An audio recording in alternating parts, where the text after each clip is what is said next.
Good morning. Welcome, everyone. We are a little minute early here on our live stream.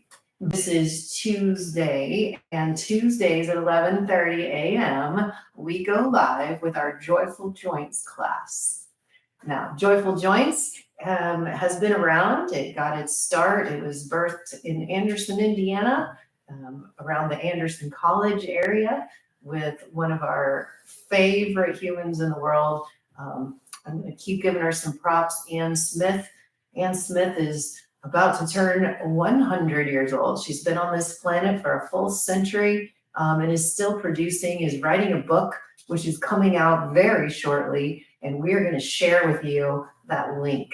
It's a book about what ifs. What if some of the things that we think are true and hold us back really aren't true?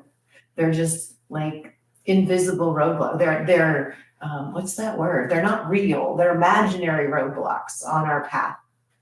And our job is to just learn how to discern between what's real, what's not real, and work with that, to be very objective in our observations. And from that objectivity, we can make much better choices. And that is really what Joyful Joynts is here to do for us. It is a way for us to start to learn to be better at being objective in our observations. And we're going to do that through the physical body. Why do you want to do this? Why would I want to spend some time doing this work?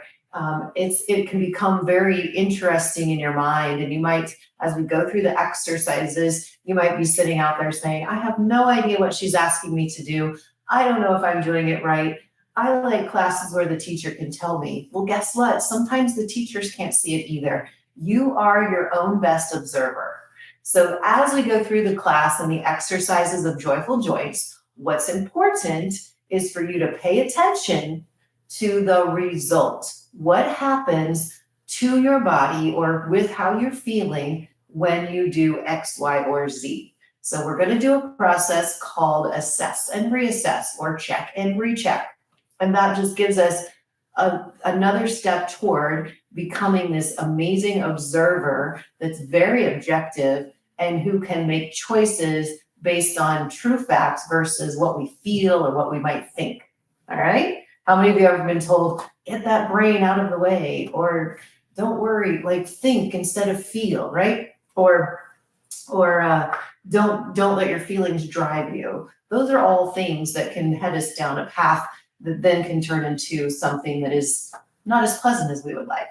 All right, so what we're going to do is we're going to start with what are we checking and rechecking today? And that is going to be two things. If you are able, go ahead, please stand up. And I'd like you to just kind of walk around your space. Walk around your space and start to observe, how do you feel? How is your body feeling as you are walking around? What do your feet feel like against the floor? Where do we have places that feel tight or stuck?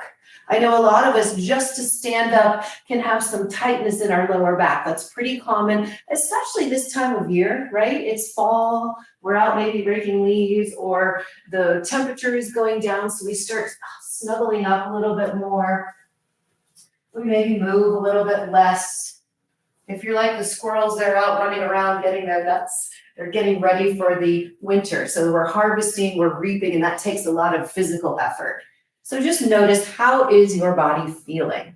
Okay? Now, if that's something you're like, I don't know, how's it supposed to feel? That's okay. You're going to start to notice difference and changes. So right now, just get a feel for it. And when we come back to recheck, perhaps you'll notice that there is a comparison or a contrast there. Now, the other thing we can check on is how we sit and stand. So I've got a chair. So for Joyful Joynts, you're always going to want to have a chair, because we'll do most of our exercises seating, or a lot of them. And let's just see, what does it feel like? How far can we sit?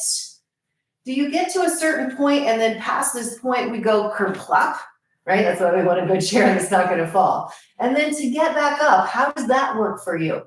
Do you have to do a little oomph to get yourself started? Are you capable? Can you check and see how close to the seats? I'm going to see if I can sit all the way down without plopping. And that would be something that tells me about how my legs are working. How is the strength of my legs really? Some of you might be saying, I can't do it because my knees hurt. Well, is it because your knees hurt?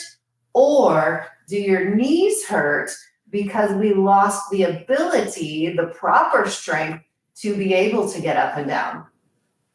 Yeah, so that's why we want to be careful of drawing conclusions. Just notice, wow, when I try to do that, my knees are uncomfortable, and that's a level, what is it? Give it a number from 0 to 10, okay? Or it's like, I just am not going anywhere. Okay, I noticed that. And then maybe later on, you're going to be able to get up easier, okay? Now, anytime you use your hands, notice my chair doesn't have anything to push off on, but I could be doing this. Everybody check and see. If your hands go on your lap to help you get up, that's the same as holding onto a railing. It's giving your leg muscles some assistance because they're not able to do the job between here and wherever you're able to release your hands. Okay? So I hope you noticed something in either the walking or the sitting and standing. Last week, our first class, our first live class, we spent our time up in our head and our neck region. So today we're going to go down to the bottom and we're going to work on our feet. So these are obviously the foundation. It's what connects us to the earth. And when those are working properly, it's both something that could be the cause, but it can also be an effect. Anything that is a cause can also be an effect or a symptom of something going on elsewhere in our body. And all this class is designed to do is to reconnect our brain to our body in such a way that we are going to have our most functional movement, our best opportunity to be functional in our body and comfortable. So here is exercise number 1. If your body says, wow, sitting up straight without any support actually gives me some tension, then I want you to go ahead and sit all the way back against the back of your chair. Now, that does not mean slump. Slumping puts my hips in the improper angle. And I'd like you to slide that booty back so we have this 90-degree angle right at your hip. Okay? Try to accommodate that. You want to have your feet flat on the floor. All right, from this point of view, we're going to take our right foot and slide it forward so your heel is directly across from the toes of your left foot. I want to feel the whole footprint, and then we're just going to do some toe tapping. So we're literally just picking up the bottom of your foot and putting it back down. Now, if you can see clearly enough in the video, what I'm not doing is bending and yanking up my toes first, okay? I want to keep my toes relaxed, and I want to think about the bottom of my foot as one unit. So it comes up all together. The heel stays on the ground, and we're doing our toe tapping. So good morning to those of you who are able to join us live. This is super exciting. This class then is available, well, for as long as YouTube says it can be available.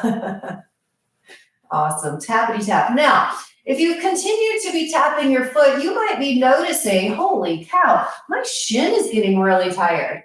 For some of you, your thigh or your hip might be getting tired because those are all parts of this chain that pick up your foot. Now, we'd like to have less work up here in our thigh, right? That might mean we're trying to pick our whole leg up because our brain is having trouble getting the signal all the way to our foot. It's a pretty long distance. Okay, keep tapping. Even if your shin is tired, it'll get better. Yep, this is kind of like the boring part. Awesome. Now, once that foot is done tapping, let's do one more exercise with that foot. I want you to slide the bottom of your foot. So I'm turning my foot outward, and then I'm going to slide it on the floor. Then I'm going to pick it up and put it back to the outside. So basically, we're making a circle. My heel is connected to the ground, and my foot is going around and around. Yes, fantastic. Round and round we go. Where we stop, nobody knows. Yes, you guys, that is incredible. Round and round goes the foot. Now, Notice if your heel starts sliding out to the side, you want to bring it back in. Let's keep the legs still, the thigh is still. I'm really just seeing if I can connect my brain, clear out the wiring, the channel of communication between my brain and my foot. That is the purpose. Now you could also go the other direction. So you'll notice we've been tapping our foot and circling our foot for a couple minutes. There's no set number here. A lot of the exercises that we will do will be just repetitions of 3 to 5 times. This particular exercise comes more under the category of something somatic. Somatic exercise you may have heard of is really doing something repetitively so that it clears out this, like we say, this communication highway. And we are now more connected to our foot. Now that was only one side. So let's reassess right now. So what are we checking? How do we get up? How does it feel when you go from sitting and you're going to make your way to standing? Some of us can make it up without help. Some of us need help. Did you need less help? Were your knees more comfortable? Now, the other thing we can do is take a walk around. Take a walk around and simply look for, be aware of any comparison or contrast to the last time you were walking. Does one foot feel different against the floor? Does one leg feel different as you're moving? Maybe one feels lighter, heavier. You make those observations without judgments and without drawing conclusions. Okay? Very nice. So what I noticed was that my right foot is actually, it's warmer on the floor, and my right leg was much lighter. When I was stepping on my left leg, I was like, ugh, it felt very heavy. So that's the difference, and I like it, so I'm going to give a thumbs up. This means, wow, that exercise worked for me. If you want to give a thumbs up somewhere, that's cool. I don't know how you do that yet, so we'll go from that. Next, let's do our left foot. So if you were leaning against the chair last time, do that again. If you were sitting up, do it again. We'll do these exactly the same. Feet flat on the floor. Take that left foot and slide it forward. So our heel is level with the toes. The bottom of our foot is like one solid unit coming up and down. It's toe taps. Toe taps. Now, one of the fun things about this, as we reset, as we clean out this communication system in our body, this is in the world of neuroplasticity. Have you heard of that? It's the idea that our brain can always regenerate itself. If we give it the right input, our brain can heal itself. Everything in our body can heal itself if we give the right input. How do you know what's the right input? You do something like we're doing right now. If tapping my toe makes it easier for me to get up and down, more comfortable walking, we know that was right input. Our brain, our nervous system liked it. So that goes on our something to practice every single day. The great news is, whenever we have one of those thumbs up exercises, we have affected our entire nervous system. Not just the part that goes from your brain to the part of the body we're working. Anybody's shin tired? Yes, mine is too. Let's go into our circles on this foot. So did you hear what we said here? When we get a positive result from any of our exercises, we know, because of the principles of neuroplasticity, that the entire nervous system is in a better state. Now, think about that. These exercises, moving my foot, does it affect, if I were sitting at the dinner table, could anybody see that I'm exercising? No. If I'm driving down the road and I've got one free foot, could I go ahead and do that exercise? Absolutely. So these exercises are also not reserved just to show up in class. Class is to learn them, and then it's your job to take these into the world with you in your everyday life, right? I could be sitting having a lovely conversation and my foot could be practicing. My nervous system will be happier, and I might have better conversation because of that. All right, take those out. Let's reset, recheck. How do you get up? Maybe you check and see, can I get lower before I plop onto my chair? Do I have more control all the way through that excuse me, down and up, and let's take a walk. Take a walk, compare and contrast. My legs now feel more the same. What about you? They're more the same weight. The heaviness that was in my left leg is now gone. So that's a thumbs up for me. So I'm going to remember to keep my feet in motion more times during the day. All right, let's do the next foot exercise. So you're going to scoot up to the front of your chair. Everybody come to the front of your chair this time. If you need to support yourself with your hands on your lap, that's cool. Stabilizing yourself with your hands on your lap is also nice. If you would like to work just a little bit harder, place your hands right here on the waistline. Okay, if that's not comfortable, it's okay. Just rest your hands on your lap. Let's take our right foot this time. Instead of sliding it forward, slide it backwards. Slide it backwards. So now the toes of my right foot are level with the heel of my left foot. Now, I have pretty good mobility in my ankles. So when I'm at this angle, my heel is able to be on the floor. Yours might not start there. You might not quite be able to get that heel to the ground at this moment. Do your best. What I do want you to find is the ball of your foot, the knuckles that go with the ball of your foot. You should be able to lift your toe pads off the ground and still have the ball of your foot down. Are you able to do that? Let's just do that real quick. Lift up your 5 toe pads and then put them back down. Lift and lower. So the only thing moving are the toes.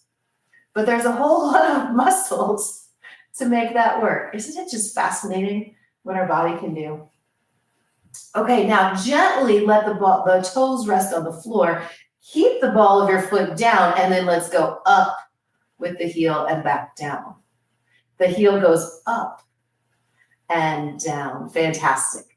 Up and down. Now, I happen to have one of the most pesky parts of my body is my big toe joints. Okay, I was a dancer, I was a gymnast, I was born with not such a strong core muscular system. It's always been something to work on, and our feet are part of that. Again, the weakness in the core could have contributed to my feet not being able to be comfortable all the time, and vice versa. We don't care which came first, just work it. That heel's still going up and down. So what we'll notice here is that I have a limited range of motion in my big toe joint, the part where it's at the ball of the foot. And so if I go any higher, I kind of start lifting the ball of my foot up. And that's why you'll notice my heel doesn't go up very high.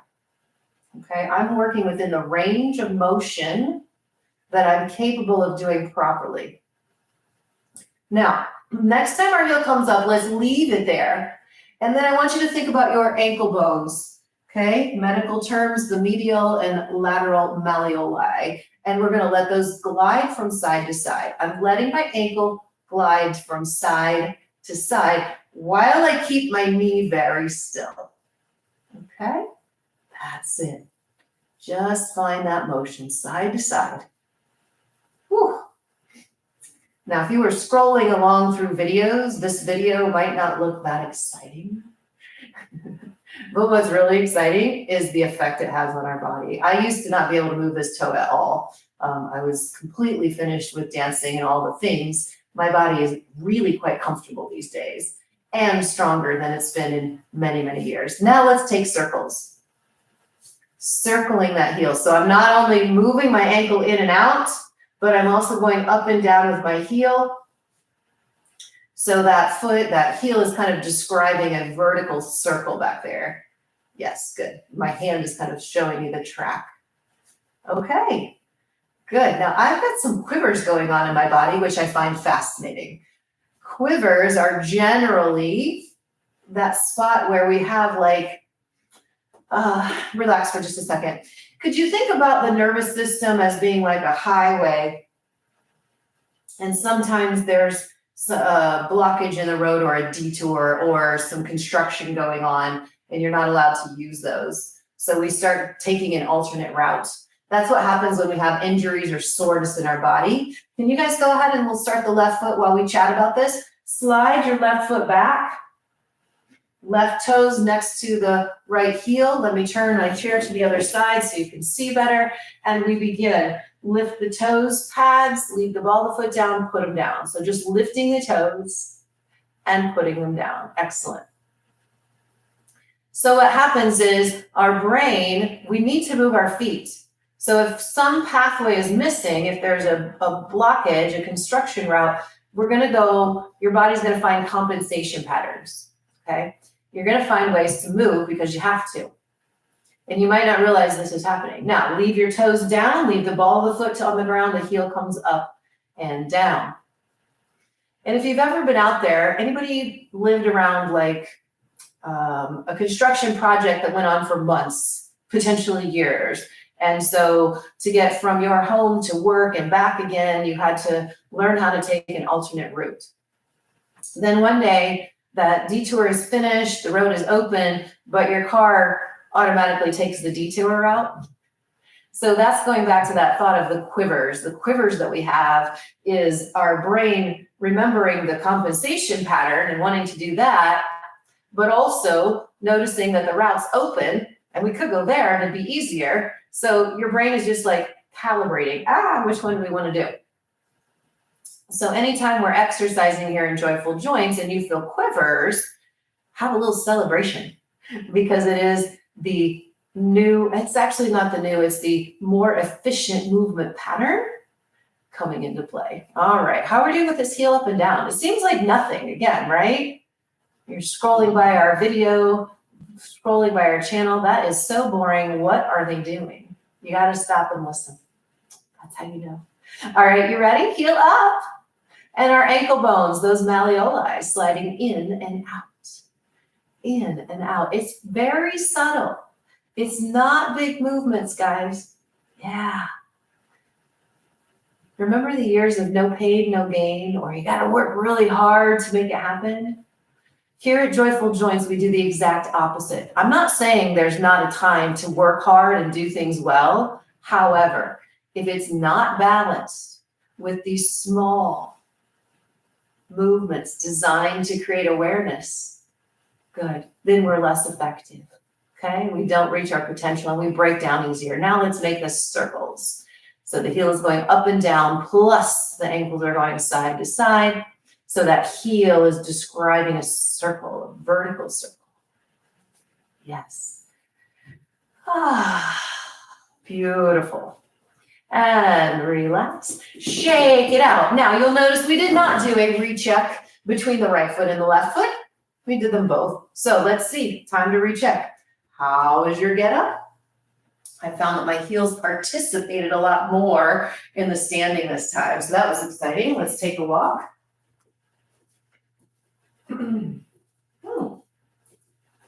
I feel really solid and grounded now.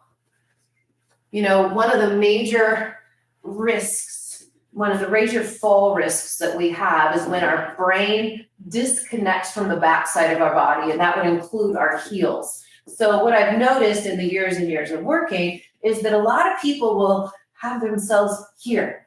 They're leaning forward, their heels are barely connected to the ground. And when we ask to connect those heels, they don't know what to do and start to fall over backwards. The body has forgotten what it's like to use that back side. It's disconnected. So doing this simple exercise of lifting your heel up and down, there's that connection. So notice again, when you're walking, are you more aware of how your heel strikes the ground first? If it wasn't doing that before, your brain was disconnected to that part. This is supposed to be natural. Heel hits first when we walk. Don't try, it should just happen. Okay, let's do our sit and stand, and then we'll do one more foot exercise for today. It's a lot easier to sit when we have connection to the backside of our body and our heels. So nice. I hope you're getting some tidbits. Would love it if you guys can send us some comments after you watch the class and participated in it. Send us some feedback we're at pranabar.org, by the way. That is the studio that I'm here at. This is the Prana Bar in Carmel, Indiana. And we are always looking for the most efficient ways to help people live their best, be the most comfortable, be their most efficient. All right, so the last exercise we're gonna do, we call it foot crunches. So it's like this with your hands. We'll do it with our hands first. So we hold them up, and then it's gonna be curling our fingers or our toes, and then we all the way into a fist. You can bring your hand all the way into a fist, right? Squeezing at the palm, giving it lots of energy. And then like this, push it forward. So I'm bending at the wrist. And then we'll open our fingers and bring them back up. That's what our feet are gonna do. We're gonna do them, you know what, let's do it two together. So just kind of sit back, relax in your chair, have your heels connected to the floor. We're gonna pull our feet back, kind of like when we did our toe taps. From here, curl your toes. Yes, so that's just the toes. Look and see, how are they doing? There's knuckles for the toes back here that correspond to the ball of your foot. Sometimes those are hard to get to bend. So you gotta look and see. If it's not working on its own, I suggest you take a hand or you get a friend and a buddy that you don't mind playing with their feet, and you encourage with your hands this bending at the toe knuckles, okay? So curl the toes. Now, what did we do next? We made a fist.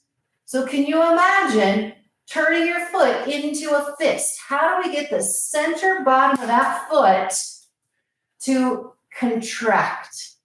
Good. Then stretch through the ankle. So I'm still activating the bottoms of my feet, but I'm opening up my ankle. So my heels come off the floor, yours might not, okay? I trained that into my body for years. And what we're looking for is the strength to open the front of the ankle. After that, relax your toes. Put the ball of your foot down. Put your heel back down and go, ah. Let's do it again. Flex your feet. So I'll keep my hands. You can join in with your hands if you like as well. Curl the toes. Make your feet into fists. Squeeze them, squeeze them, squeeze them. That's it. Put your toes down on the floor. Stretch through that ankle. Awesome. You might be getting foot cramps. That would also be a good sign that we're waking things up. Release your toes. Put the ball of your foot down and land your heel. Let's do two more. Flex the foot. Curl the toes. Squeeze the bottoms of those feet. Stretch. Open up the front of that ankle. You can even straighten your arms out if you wish. Release. Back to the ground. One more time. Flex. Curl. Squeeze. Stretch. Over. And release. Woo-hoo. And then you can like dance a little bit. The bottoms of my feet are actually itchy. I have not done that exercise consistently for a while because we've been in the process of building a business. So part of what I love about coming on here live to do Joyful Joints with you is it makes me do my exercises as well. Let's do our final recheck of the day. Feels good. It's not hard for me to get up out of a chair, but I've been practicing for a long time, so I can tell subtly that was like tremendously easier. I also, when I'm walking, how do you guys feel? My foot feels like it has a bigger footprint, like it is spread out onto the floor. And what that tells me is that the brain is much better connected. It knows where my feet are and all the parts of my feet much better. So I'm ready now to move on with my day and perhaps this is the state I would prefer to do more of a workout. When my brain and body are better connected, then any type of workout or fitness activity or mental activity that we're going to do is going to come out easier. It's going to be more efficient. We'll spend less time and we'll have more power and energy flowing through it. Anybody up for that? Yeah. All right, you guys, this is Joyful Joints. We are so excited. My name is Paula and we are at Pranabar. You can visit us at pranabar.org.